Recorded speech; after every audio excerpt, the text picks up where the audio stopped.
Hello everybody and welcome back to another new video. Today we're going to be talking about the newest episode for Persona 5, and I actually have a couple of things that I really want to start talking about with Persona 5 because I've noticed some stuff going on, or rather I've always noticed them. I just never really, felt like talking about them, or rather I did, but didn't get around the time I actually, recording and talking about it, right? But then I saw a video recently that kind of really piqued my interest, and with how significantly different these last two episodes have been for the series, and how I actually kind of like these two episodes, last week and this newest one that we got, just this week, or the newest episode being episode 25, I believe. Yeah, episode 25. Episode 24 and 25. They were both really good episodes, in my opinion, for this series, and it kind of says a lot considering what we have been getting over the course of like the past 4 months, 4 or 5 months, almost half a year. Regardless, we're not here to really talk about like the whole anime as itself, but we're here to talk about the newest episode for Persona 5. Man, now that I'm bringing up, wanting to talk about the anime and like all of it, et cetera, I'm like now I actually really want to talk about it in this video, but I don't want to procrastinate. I don't want to like get distracted pretty easily because for some reason I'm easily distracted. We're here to talk about the episode. The beginning of the episode starts off with a mention of Masayoshi Shido, and Masayoshi Shido is a pretty important character towards our main protagonist, Ren, or if you're going off the video games, Akira. And the reason is because he was the guy that got, our main character arrested and put in a situation that he's currently in. So he was mentioned a couple of times in previous episodes, but he was directly said in this episode. Like we actually got his full name, Masayoshi Shido. We haven't heard of his full name up until this point in the series. We also get a little glimpse of the reporter lady just in the bar. She doesn't really say anything, which I thought was kind of weird. But I guess that was like, I guess it was supposed to be like a transition thing for some reason for something else. So they get the card that they need in order to rack up more coins. That way they can actually start getting to where Sainijima, Makoto's sister, is currently at, because she's like the manager or the owner of like this casino place, right?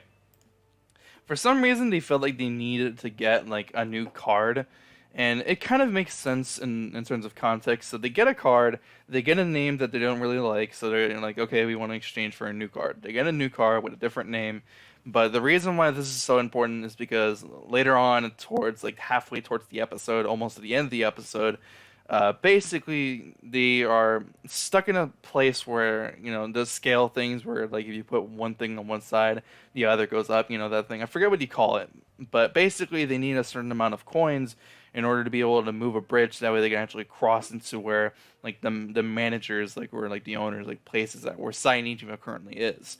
They need to get 100,000 coins, and in the episode, something happens to the point where Sainijima's like, oh, you actually need. Now you actually need 1,000,000 coins. It was it was 100,000 coins. They got it. They actually got 200,000, and now they need 1,000,000 coins. And then fucking Akechi does like this really complicated exposition of what he was doing with the old card that they exchanged for a new one. And basically what happened was is that he all of them essentially got cards of their own because their motto is customers first or whatever, right? So he got the card, he got some coins, and then he started doing like bets, especially on like Ren specifically, because the way that he actually got the 100,000 coins is that he actually went through like kind of like a combat like sort of oriented thing where he needed to fight like three enemies on one, or just multiple enemies one after another, right?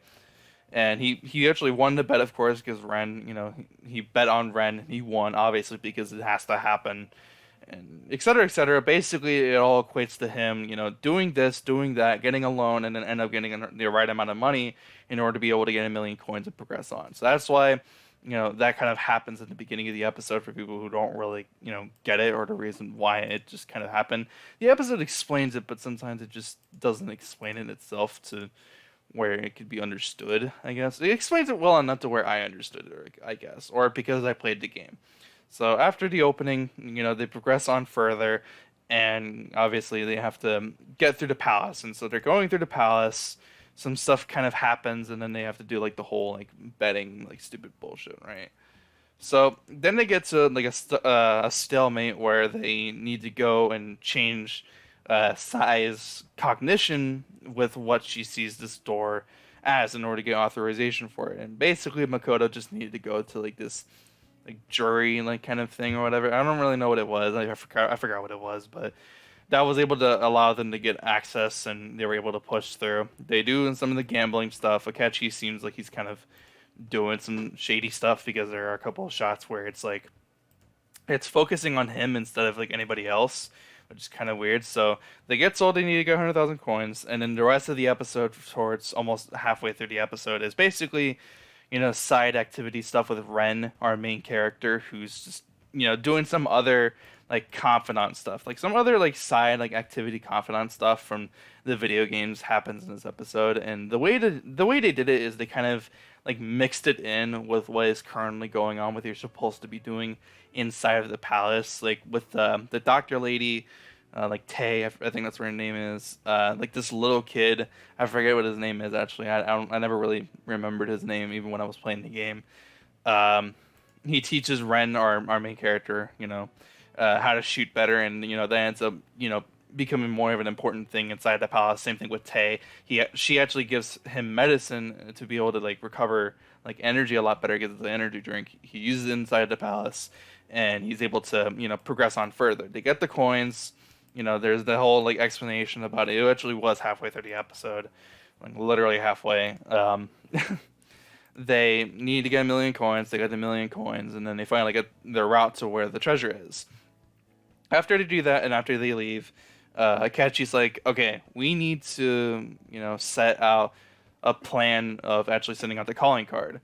And he says that he wants to do it the day before, like, this big, like, event that Sai is supposed to, take, he's supposed to participate in. So he says, we'll send it on the 18th, it'll show up on the 19th, you get the whole, like, 24-hour, like, gap of when they can do it before like the final day when it actually is the final day. And so obviously Sai, she gets the calling card. Before that happens, we actually get a little like side activity stuff with like this politician guy who I think has the same name as the first like card that they got in the beginning of the episode. But like the politician guy, he's there and Ren interacts with him. It was kind of neat considering that I actually didn't do much with this character inside of the game, which I feel like I should have because he's one of the best confidants in the game that you can have. But Sai, of course, she gets the calling card, she reads it, and then Makoto, I like the interaction with what they were doing with Makoto for like the last like episode or two, like as they were preparing to go after Sai, her shadow inside of her palace, obviously in the metaverse. It's finally like all like coming down on her, and she doesn't want to like attack her sister in any form or fashion.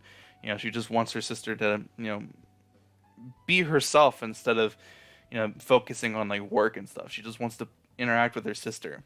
So if it all finally kind of like falls on her, and she starts she breaks down, she starts crying, and it's an emotional part of the episode, but it doesn't last too long. There's a short little scene. It's kind of like a few shots of, they get an anonymous tip, the police, and obviously this is supposed to, reference like the whole thing that happened at the beginning of the series when Ren had gotten captured by the police in the first episode. The episode continues on. They do, the boss fight with Sai, and it's actually way different than I remember it being in the video game. I remember it being a lot different in the video game. Maybe it's been a while. I don't remember it like all like too well, even though it's like halfway towards like the end of the game. So you'd think I would remember, but I don't. But they do the boss fight. They fight Sai. She's like kind of freaking out, whatever. They do the boss fight, and it's actually significantly different than what they've been doing for the all the fight scenes that we've had for this series so far.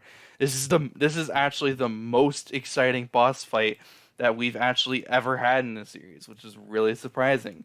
Because for an example, Johanna, the persona for Makoto, right? You'd think they'd be able to do a lot with that, considering her persona is a literal motorcycle, right? You'd think they'd be able to do a lot with that, but they don't do anything at all besides like a couple times in like previous fights in like certain episodes.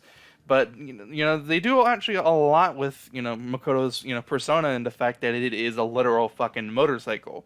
They do a lot with that, and it's actually pretty good. It was pretty interesting. There's a lot of other like really good shots and maneuvers that some of the characters do. They all finally do an all-out attack, and it's actually way different than it actually is in normal all-out attacks from previous episodes or in the video game. It's basically just like shots of silhouettes of like the various characters, which it's different. It's honestly kind of lazy, and I kind of wish they didn't do that, but it works, I guess. And then they have like this really cool shot, like because they have to do like a commercial break. They do this really good shot.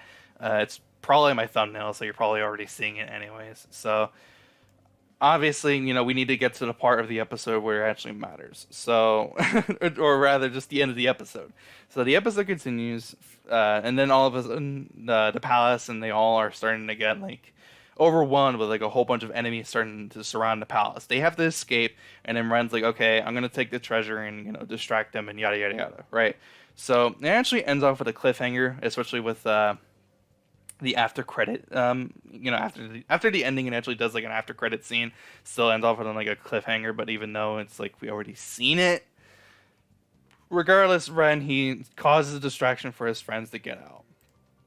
And the episode ends with the police about to, get into the casino and start going after him, right? After credit scene is basically a shot of who is definitely Akechi, because obviously, and he shoots at Ren but misses, and then that's how the episode ends. So overall, the episode was a lot better than I was anticipating, and it certainly did a lot of things different that I didn't mind, and I thought were actually pretty decent. And of course, like I mentioned at the beginning of the video, I do want to talk about the anime and like how its direction has been, done over the course of like the past couple months. I want to talk about it. I'm going to do it in a different video instead of this one. But regardless, if you did enjoy, be sure to leave a like. If you are new, subscribe for more videos just like this. I want to apologize for my last anime review that I did for My Hero Academia. Something had like happened just before I was recording, and I was kind of like out of it. I wasn't really in a mood to record, but I did it anyways. I'm not gonna like re-review it or anything. I'm just gonna leave it up just because. But regardless, if you did enjoy, leave a like. If you're new, subscribe. I'll see you guys next one. Have a fantastic day. I'm out. Peace.